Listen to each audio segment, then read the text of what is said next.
Keith Rucker here at VintageMachinery.org. I'm going to throw together another odds and ends video for you guys this week. Again, my apologies, just have not had time to get out and do much of anything in the shop project-wise, or really even in my shop here at the house the last couple of weeks, last couple of months it seems like. Mainly because this is a very busy time for me at work, as I've explained to you guys before. I'm doing a lot of traveling this time of year, just got a lot on my plate going on right now, and just doesn't leave a lot of time. And what time I do have is usually tied up with family type stuff. So that's been putting a dent into my productivity, at least as far as making YouTube videos the last month or so. And I apologize for that. Good news is we're kind of coming out of the busy season now, and I hope to have some more time to devote to some projects I have going on, as well as to getting some work done in my shop. And speaking of the shop, again, not a lot's been done. I've been going down there mostly doing electrical work, and I'm getting real close. But the only thing that's left to do is the center aisle, putting in the stuff up high. And I've got a scissor lift rented for this weekend.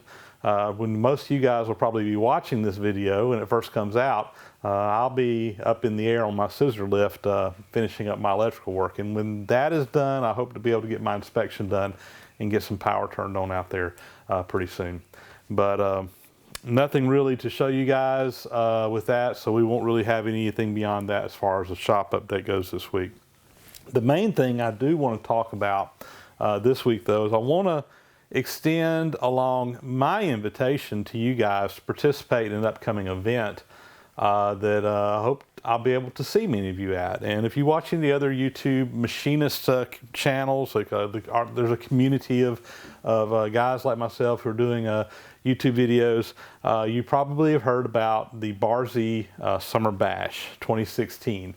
This is an event that is hosted by Stan Zinkowski. Goes by Shaden HKW is the name of his YouTube site, and Stan does some outstanding YouTube videos, does a lot of surface grinding work, as well as a lot of other work too, but probably his niche out there has been with his surface grinding work.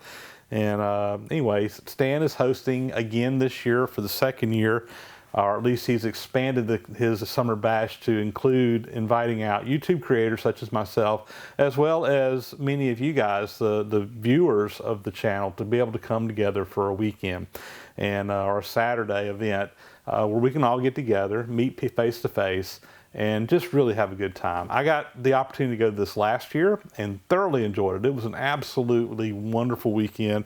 Got to meet a lot of other YouTube creators for the first time, and I got to meet a lot of my viewers out there for the first time. So some basic details on this. The date is going to be June 25th, 2016. If you're watching this video after that date, you know, they stay up forever, and we'll probably have another one again down the road, but this one will be June 25th, 2016. The location of the event will be at Stan Zinkowski's shop at his home, which is in Rancho Cucamonga, California, which is, if you don't know, that's kind of on the outskirts of LA, I guess. Los Angeles area is probably about an hour, maybe a little over an hour from Los Angeles, but in that general vicinity, Southern California. And right now, I don't know how many attendees have signed up, viewers have signed up to come, but I do know that there's about 19 or 20 YouTube creators that have committed, said they're going to be coming, and my name is on that list. I do intend to be there unless something really bad happens to keep me from getting there. I am planning on being at the Barz Summer Bash. Other people on the list, Tom Lipton at Ox Tools, James Green, Eagle Dust Off 37, Adam Booth, A-Bomb 79, Randy Richard in Shop, James Kilroy, Chuck Bomarito, Outside Screwball, Tom Zlickman, Ray Canelia, Mike Dittman, Gary Cood, Tools for Machines, Keith Fenner. This is the first time Keith's been to it. Turn Right Machine Works, and I'm really looking forward to meeting Keith, because quite honestly, Keith Fenner is what inspired me to start this channel. So my hat's off to you, Mr. Fenner, and I'm looking forward to meeting you. Brad Jacobs at Basement Shop Guy, John Saunders, NYC CNC, Bruce Whitman, who is actually a YouTube creator from Australia, who's going to be coming all the way over from Australia to participate. Don Cossett, Dale Derry from Metals, Tips, and Tricks, Jim Bollinger from Do Right Fab, and then of course our host Stan Zinkowski. Shaden HKW again is the name of his site. So if you're interested in coming to the Summer Bash, what you need to do is you need to go over to Stan's channel. You need to watch his little invitation video that he has posted. I will put a link down in the comments section, or in the basically down below the video here. So if you're watching on your computer, you know, when you're not not zoomed in but zoomed out, you look down below, and in my little description area, I'll put a link to Stan's video. You need to go to that site.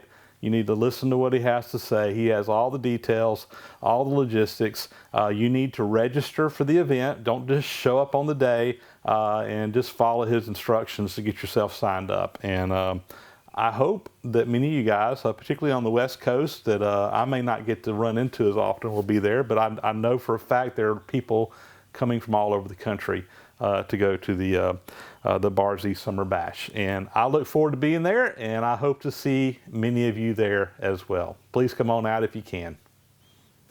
So up next, I got a couple of things that have come in the mail the last week or two I want to share with you guys and show you what's going on. So first off, I'm going to zoom you in and show you these items. So if you follow my channel regularly, you will have been watching the video series, or the video that I did be part of a series where I'm basically working on fixing this little part here, a cast iron piece. This is off of a Delta grinder, and the ears like this is a part that's in good shape. It has these little ears, mounting ears. They had broken off on this one, and we're going to try to fix it and basically repair this back to original, or as close to original as we can get. And my first step in a previous video is we came in, of course, and milled out these and prepared it to have some new pieces put on. But I've got to make the new pieces, and I want to do them in cast iron just like the original. So I needed a pattern to send to the foundry and get cast. And what we have here is a 3D printed pattern for basically this part that will fit in here. And what I did was I contacted my friend Charles Marlin, who lives out in the Las Vegas area. And Charles is a guru when it comes to SolidWorks, drawing up drawings, and also has a 3D printer. So he basically drew the part up for me and then just printed out a plastic 3D model of the piece that I need. And I'm going to send this to a foundry and have them cast this in cast iron.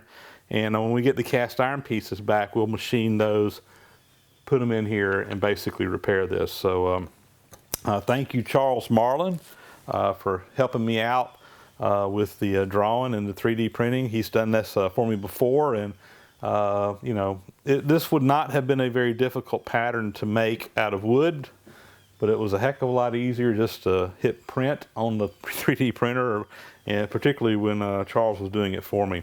So as long as he was doing this, I also asked him to do another part for me. And a while back, one of my viewers sent me a couple of clamps like this right here. They're wood clamps, and they're really cool clamps, but they were missing the jaw that goes on the front here. And basically, another viewer actually sent me a model of what that jaw looked like, but the one he sent me was not, it was for a size bigger. So I sent that little model. It was just basically a plastic casting of the original. I sent that to Charles. He drew it up in SolidWorks. He scaled it back down and basically printed me out a pattern for this. So basically this will fit down kind of like this. We'll mill in there a T. The rod here will go up inside. There will be a set screw in there to set it in there, and that will just float back and forth. And hopefully we're going to be able to repair these. So I got these two patterns, and I'm going to send these to my foundry that I do work with, which is Cattail Foundry. It's ran by an Amish family up in, is it Pennsylvania? I think is right. But anyway, they will, or maybe it's Ohio. I can't remember where they're at. You can look them up on the internet. But it's an Amish ran family foundry that does little one-off stuff like this, and I've used them many times. And anyway, I'm going to send these patterns to them, have them cast them, and hopefully here in a couple of weeks we'll get our castings back and we can do the machine work to fix these parts. So Charles, thanks for all your help, and I just want to kind of give you a quick update on these projects. So up next, I got a pretty cool package in the mail the other day from Mark Bracken, who lives up in Sagertown, Pennsylvania. And Mark is kind of has an interesting business. He runs a website or whatever that sells tools for flint knapping. In fact, the name of his website is flintnappingtools.com. And in fact, you guys may have seen a video that Adam Booth did a while back where he actually sent in one of these little tools here that they use for flint knapping that he had on there as a mystery tool. Well, Mark watches my channel as well as says Adam Booth, Tom Lipton, Lyle Peterson, Mr. Pete, Keith Fenner, John in the UK, Double Boost, several guys, and he said there's others too, but his memory fails him. But he wanted to send something to me, and he sent me a nice box full of goodies here. And to me, probably the coolest thing in the box is what is in this box. And voila. He sent a couple of really cool points, arrowheads, spearheads, whatever you want to call them. Let me zoom you in there a little bit closer so you can see those. So he sent me these two points here that he actually made himself. These are, turn them over so you can see both sides. But these are, like I said, kind of like Indian arrowheads or spear points, whatever you want to call them.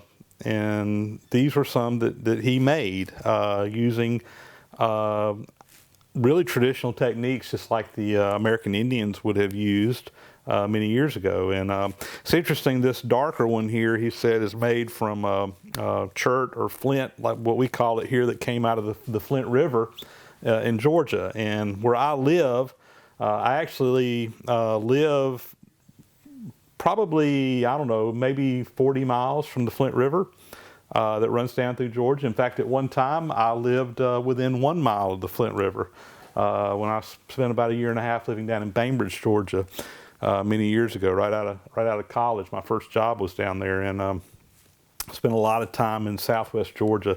But the Flint River, they have this natural flint material that is all along the river, and it's very well known that you can find a lot of Indian arrowheads and stuff around here. And in fact, I have quite a few points that I've picked up over the years.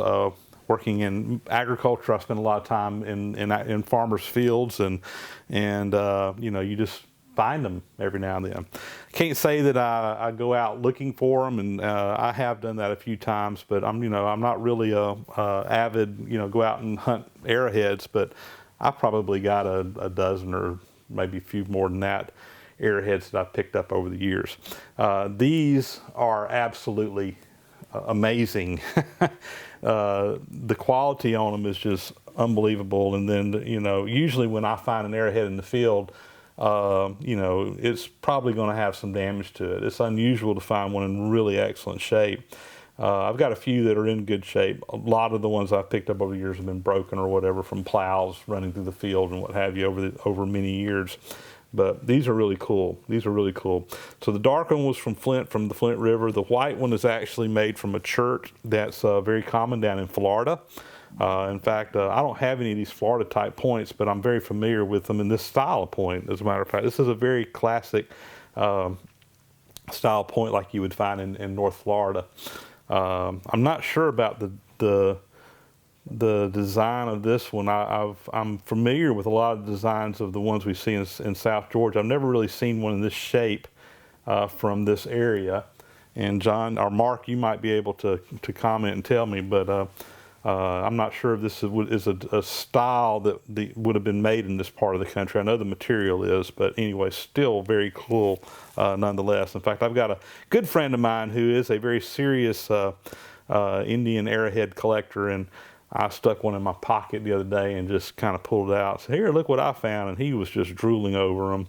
And then he once he got looking a little bit closer, says, I think these might be made by a flint knapper. And I'm like, yeah, you caught me. You know, and the way you can tell is they're not dirty.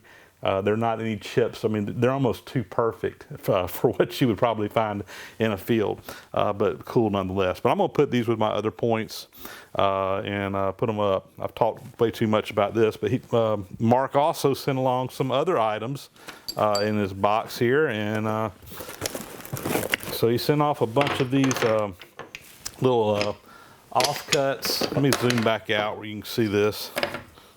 So he sent along a bunch of these little offcuts of Delrin material, which is kind of a plastic type material. And this is what he makes his little flint knapping tools out of. And I guess these are probably too short to use, but you know, having some of these around the shop is great because this is a great material to work with for just all kinds of little things. And I actually use stuff like this all the time. So very pleased to have that.